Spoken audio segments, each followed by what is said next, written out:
Legendary musician Nile Rodgers knows how to make a mega hit. Whether working with Chic, Sister Sledge, David Bowie, Madonna or Daft Punk, the public loves his disco style.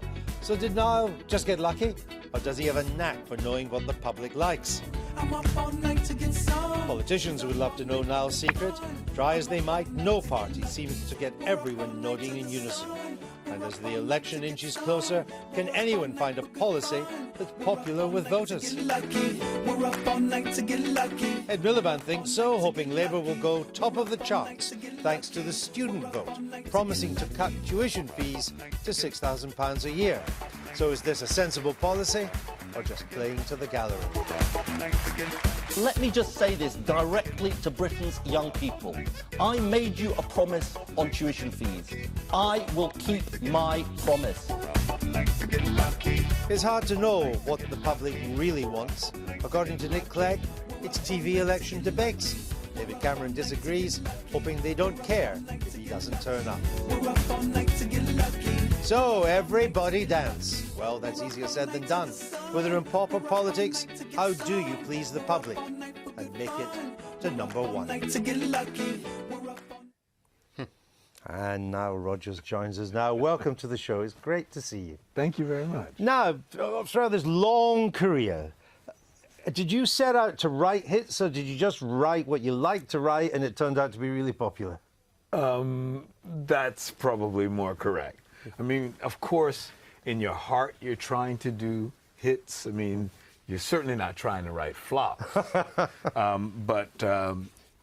But my motivation always comes from inside. I'm always trying to do what feels good, and I just hope you wind up liking it. And do you have a sense in advance, you produce a piece of work, you're happy with it, do you know this is going to be a big hit, or do you sometimes have a fear, I like this, but I'm not sure it's going to resonate with the public? I never, ever try and predict the future. I never believe that the record's going to be a hit. As a matter of fact, I always go with the statistics that say it's probably not going to be a hit, but I prepare for it to be one.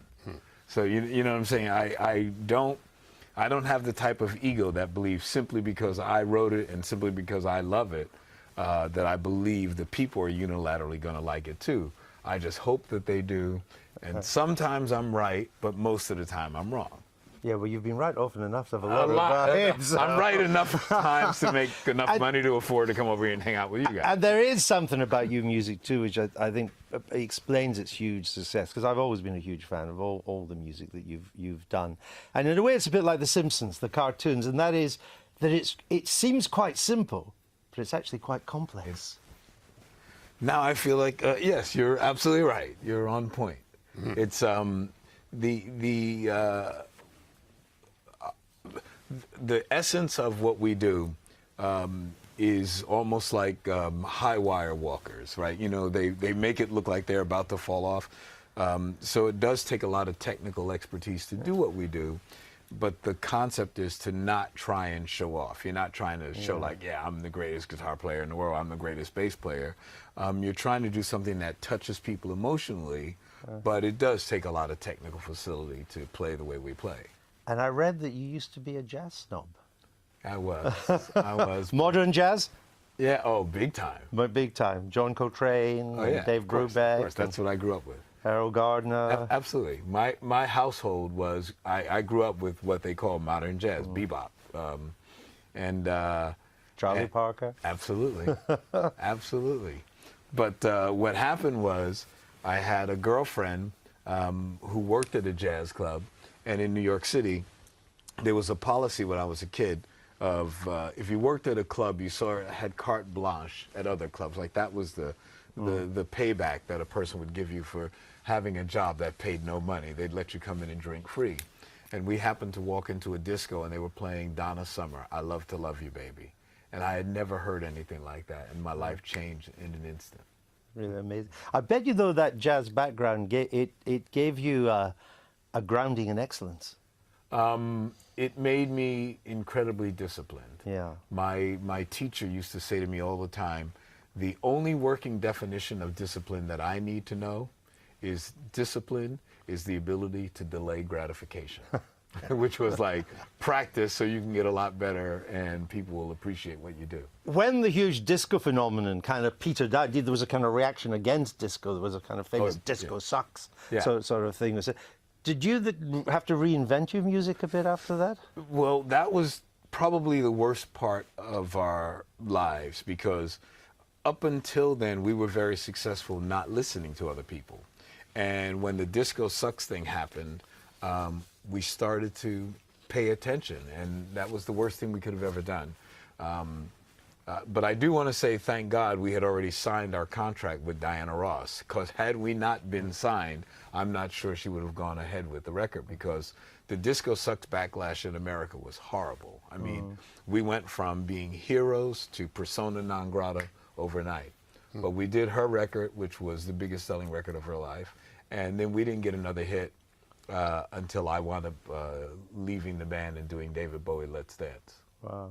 So you've gone through lots of changes in the way. Now, do you think these two, they're politicians, or ex-politician, continue on, he's in touch with public opinion? You wouldn't sell that many records. I've just been at a dinner. Do you think you're in touch with public opinion? Oh, I'm not sure. I've just been at a dinner in Reading and everyone was rushing back to see this programme. Nothing to do with me and Michael, all to do with you. So you've given politics a certain panache tonight.